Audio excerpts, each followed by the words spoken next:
وتقبل الخدم kon nag ma ngoog rek ginnaaw li nga xam ne moom moo di bàkk bi ni ma ko waxee léegi rek dañuy daal di ànd ak yéenekaay bi nga xamante ni moom moo di libération ngir daal di xool niki tey ana lan la daal di indi ci li nga xam ne moom moo di xëtam bu njëkk mu mel ni libération dafa daal di rek tàbbi ci Sénégal ci deuxième vague bi nga xam ne jamono ji soxal wopp ji di Covid 19 mi ngi fii def lu doy waar daal di ñëw nag si xayma ni kat lu toll ci junni ak fanweer ak ñaar ci ay nouveau cas la ñu daal di enregistré ci diiru ñetti fan mu mel ni niki noonu sax yéenekaay bi nee na kat les 651 moom ay cas communautaire lañu ñaar fukki nit ak benn ñu signalé ni ñàkk nañu seen bakkan ci même période ñetti fan yi yéenekaay bi ni kat 4143 ci ay doomu aadama yu tëdd ci lalu hôpital yi wuute juróom fukk yoo xamante ni ñu ngi ci état grave yéenekaay bi ni kat jot nañu enregistré au total lu toll ci li nga xam ne moom moo di 218 morts dénombrés en janvier loolu la yéenekaay bi di libération daal di indi niki tey ci li nga xam ne moom moo di xëtam bu njëkk waaye tam tàbbi na utali fa nga xam ne moom moo di cité mixta mu mel ni ca cité mixta la fa xew mooy lan ay doomu aadama yoo xamante ni toll ci fukk ak ñaar ñoom la gendarmerie daal di teg loxo ndax nag dañu daal di xotti warma wala boog dëppoowuñu ak li nga xamante ni moom moo di digle yi ndax ku ne xam na ni fii ci Sénégal ginnaaw ci ñetteelu régime boobu nga xam ne moom moo di gestion des catastrophes naturelles ci la ñu gisee ni rek ñu ngi dund couvre-feu fii ci Dakar ak Thiès foofu ca cité mixta nag fukki nit ak ñaar ñoom ñoo daal di dëppoowul ak li nga xam ne moom moo di digle yi mu mel ni dig daal fa daal di def rek li nga xam ne moom moo di ak wàcc ngir rek daal di ñëw ci li nga xamante ni moom la daal di def mu di li nga xamante ni moom la yéenekaay bi daal di indi niki tey ci li nga xamante ni moom moo di xëtam bu njëkk niki noonu rek ñu daal di ànd ak beneen yéenekaay ginnaaw li nga xam ne moom moo di libération mu mel ni rek Vox Populi lay daal di doon Vox Populi nag daal di ñëw ci xëtam bu njëkk indi li nga xamante ni moom moo di wopp ji di Covid 19 mu mel ni ci xëtam bu njëkk la mu indi mooy Covid 19 li nga xamante ni moom moo di 228 morts entre 1er février ak li nga xam ne moom moo di le 31 janvier ba tey ci ay xayma jëm ci wopp ji nga xam ne moom moo di coronavirus mu mel ni ci loolee la Vox Populi daal di ñëw ci xayma ni nga xamante ni noonu la ñu gisee mu daal di nekk lu doy waat ci anam bi nga xamante ni noonu la ko Sénégal di dundee Vox Populi loolu la daal di indi niki tey ci li nga xamante ni moom moo di xëtam bu njëkk ginnaaw rek li nga xam ne moom moo di Vox Populi dañuy daal di ànd ak beneen yéenekaay mu mel ni ginnaaw Vox Populi dañuy daal di tàbbi ci li nga xamante ni moom moo di le Soleil national Soleil national nag daal di ñëw indi chiffre alarmant de la Covid 19 ba tey ci wopp ji di Covid 19 indice de performance Covid de Lowry Institute yéenekaay bi ni kat la Sénégal dans le top des 10 africains maanaam daal jamono ji Sénégal bokk na ci fukki dëkk yi nga xamante ni fi mu ne wopp ji sonal na leen waaye itam gis na ni lii di Kaolack Touba Diourbel Ndar foofu itam dëkk yooyu la fa xew itam doon na lu nga xamante ni lu doy waar la ak wopp ji di Covid 19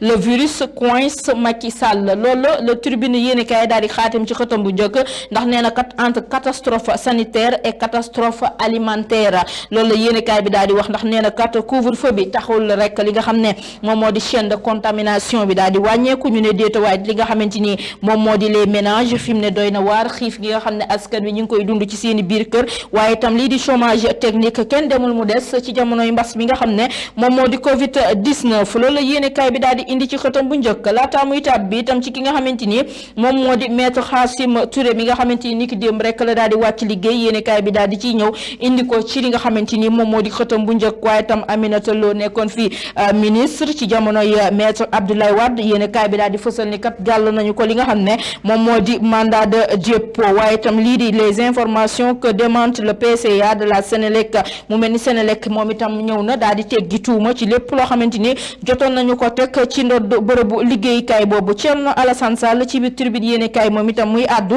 nekk ancien ministre de l'énergie nee na kat le Sénégal file tout droit vers une catastrophe économique moom noonu la gisee ak wopp ji di Covid 19 bu ñu xefee tout Sénégal dina dem ci jamono yu doy waar ci wàllum li nga xamante ni moom moo di koom ginnaaw rek li nga xam ne moom moo di Tribune ñu daal di yër critique yéenekaay ñëw ni kat le virus abat des records maanaam daal jamono ji wopp ji di Covid 19 mi ngi def lu doy waar di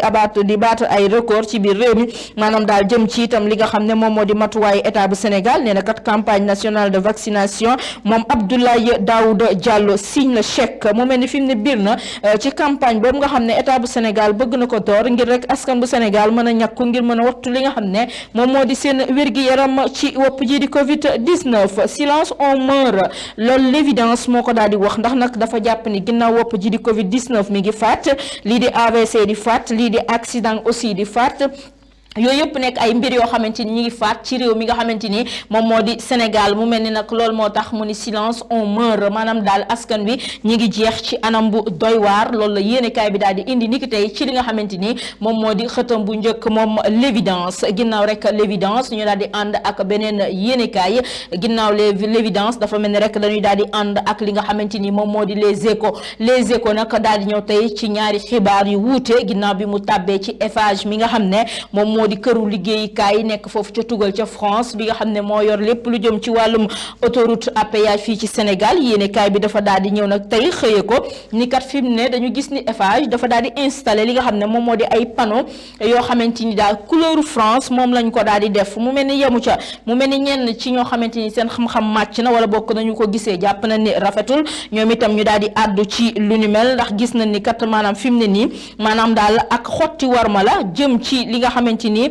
mooy warmal suñu réew mi maanaam jëm ci li nga xamante ni moom moo di insulte à notre dignité à notre souveraineté loolu la yéenekaay bi daal di indi ci xëtam bu njëkk jàpp ni kat benn scandale la au niveau de l'autoroute de l'avenir. Mary Teuw Niane aussi ku nekkoon fi jëwriñ bi ñu dénk daara bu kawe bi moom itam di àddu di dénoncer ni kat lii kat benn coup porté la à la fierté nationale ndax bu demee bay àddu ci li nu mel rek bokk na ci patriotisme bi nga xam ne mi ngi koy woote ak bëgg gi mu bëgg réew mi di Sénégal waaye les échos yemu ca ma ngay àddu itam ci wopp ji di Covid-19 ndax nee na kat multiplication des cas de Covid waaye kii di Abdou Fati moom mi ngi àddu pour la fermeture des écoles l'église corse les mesures moom Abdou Fati di àddu ni fi mu ne nii tëj ràpp école yi moom loolu la gis waaye itam gis nañ jàngu bi taxawaay bi nga xamante ni jël nañ ko ndax itam bu ne Abdou Fati ci biir yéenekaay bi moom mooy secrétaire général bu CELS-A moom kat nee na dañu war a prolonger li nga xam ne moom moo di feeti ramener le double flux et que les enseignants ayant des malades chroniques restent chez eux mu mel ni matuwaay yu nu war a mën a jël la yokk li nga xam ne moom moo di diiru feeti waaye itam jàngalekat yi nga xam ne seen yaram dafa xaw a sutante ñu daal di toog fa nga xam ne moom moo di seen i kër waaye yéenekaay bi yemu ca ma ngay àddu jëm ci Léona Niassène ñoom nag dañu daal di maintenir li nga xam ne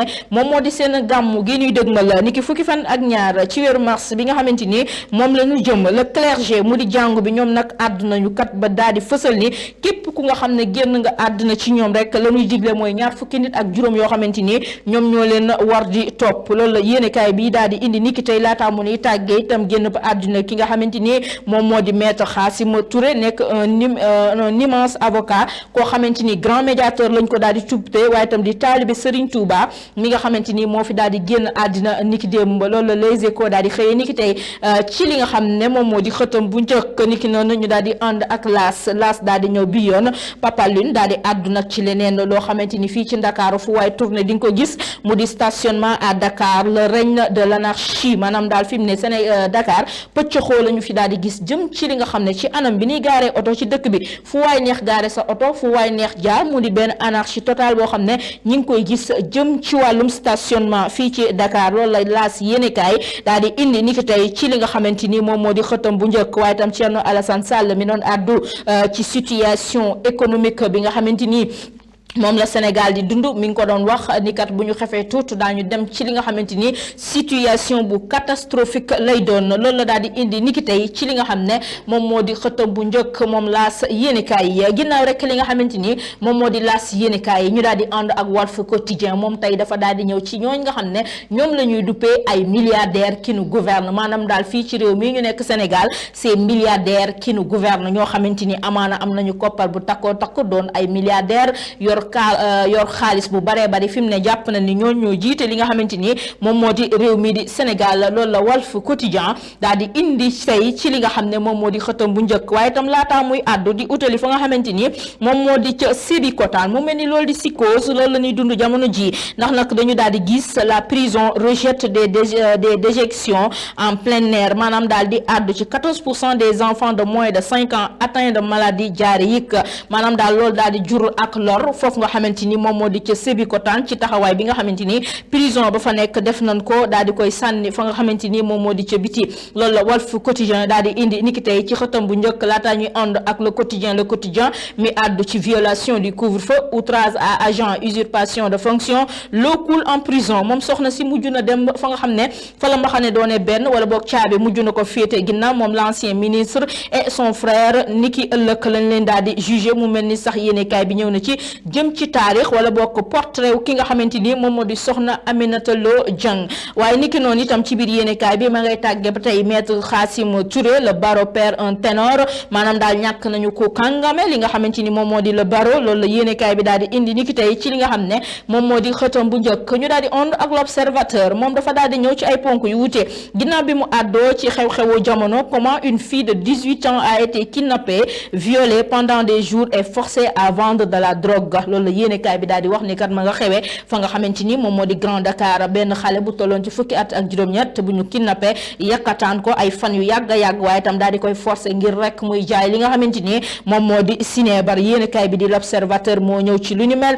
laata muy àddu ci occupation illégale de logement de fonction universitaire ni kat les professeurs Amsatou Sow Sidibé et Mamadou Badji expulsés de l'UCAD mu mel ni dàq ga ñu leen dàq waaye itam génnee ga ñu leen génnee foofee nga xamante ni moom moo di ca université bu Ndakaaru loolu la yéenekaay bi daal di indi niki tey